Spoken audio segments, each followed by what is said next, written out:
The Lord of the Rings is like the classic. Tolkien got all the stories together, glued them into one to make a new English mythology.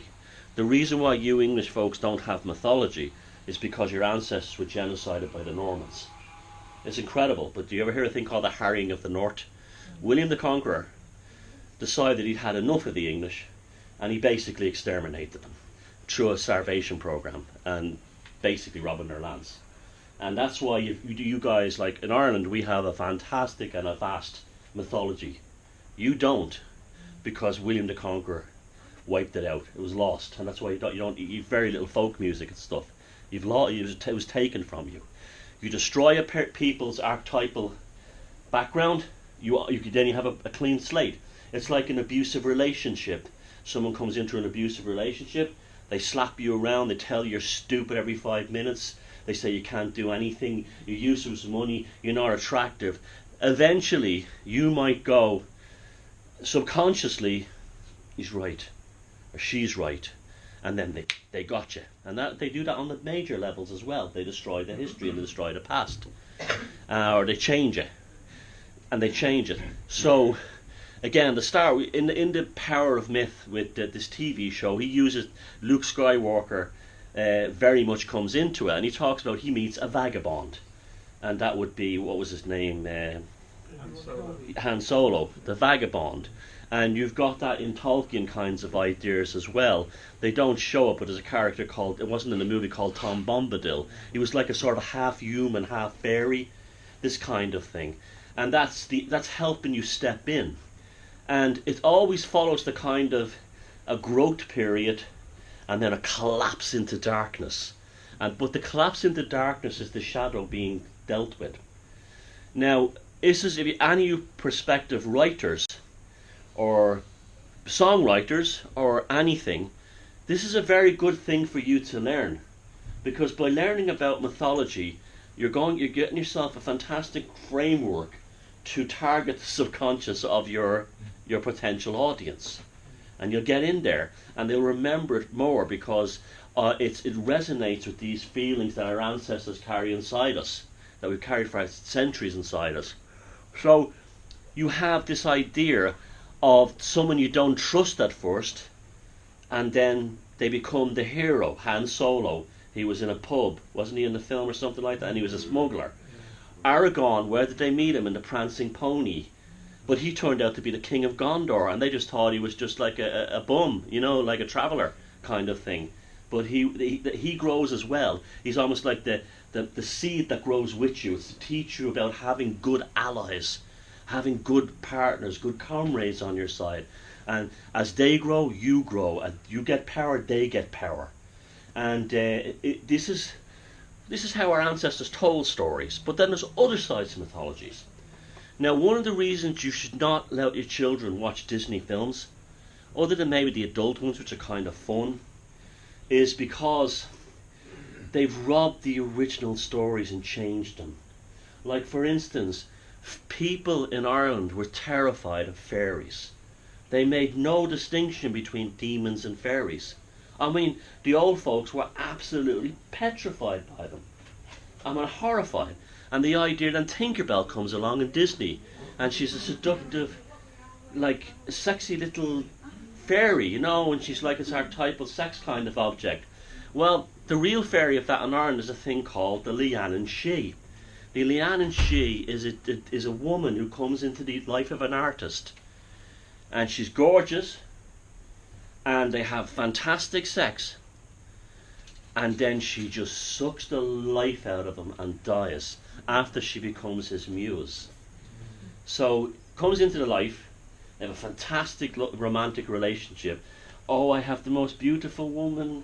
And I've got news for you. Any of you are songwriters, musicians, painters, artists, you will get your Leannan She's. They will come along. And their purpose is to destroy you. Why? Because the best art comes from pain. And that's why the love songs are nearly about breaking up. So she comes in, that was just an Irish mythology. It was telling away that if you're an artist, a painter, a poet, or a musician, you're going to get a groupie. You're going to get a groupie like, who got one in real life that destroyed him? Kurt Cobain. Kurt Cobain got his muse, and she destroyed him. And he had a brief flowering of incredible creativity and success. And then he became immortal. And that's how the artist becomes immortal. The muse enters in, she drives him crazy, he at the same time provides him with text for poems, nudie pictures, these kinds of Scarlet Woman ideas, best relationship he's ever had, and then she just leaves him. And he collapses and dies.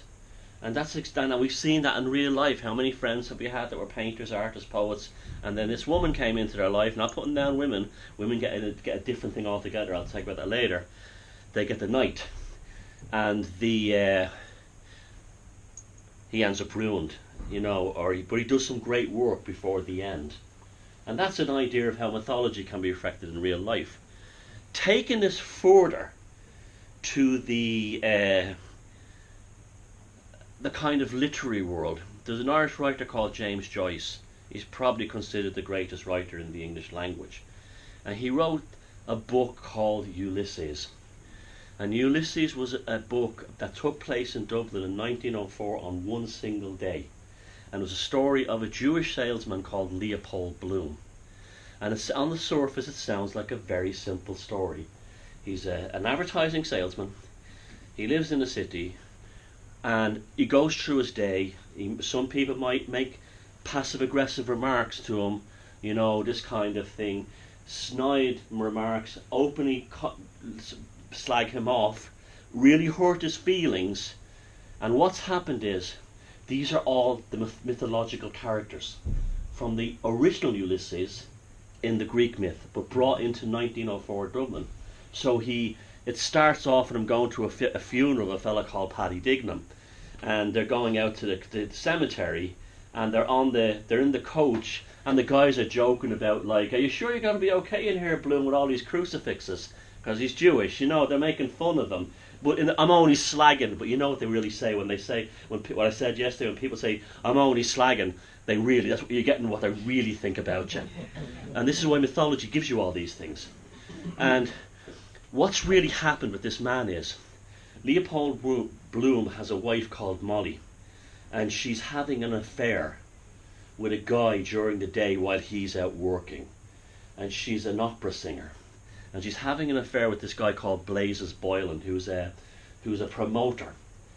And it's happened because they had a baby boy called Rudy, and he died as an infant. And she stopped having sex with him. Their sex life fell apart. And his life fell apart because he longed so much for a child. Right? So she's having an affair behind his back. But he's also having affairs with women. And what happens is he goes through the day, you get all these fellas who slag him off, someone who helps him, someone who's kind to him. And then halfway through the novel, he gets on a train and crosses the city into the red light district. He's going into darkness. And they end up in a place called Nighttown, which really did exist in Dublin. Monto, as there was something like 20,000 prostitutes used to work there at one time. And he goes to a brothel, and he meets these demonic madams. But in the brothel he meets a young poet called Stephen. And Stephen has no relationship with his father, because his father's an alcoholic who killed himself. And in the brothel, with all these prostitutes and all this, they're taking drugs and drink and absinthe. Father finds son.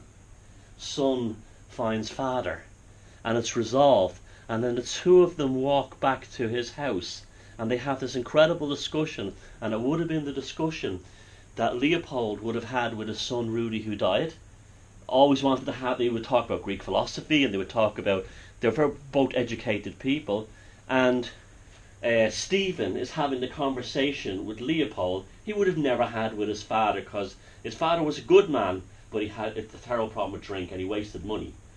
And as they're walking through the streets past overnight in summer, the bells are clicking, the hours are going by, and they're healing each other. And then the sun begins to rise.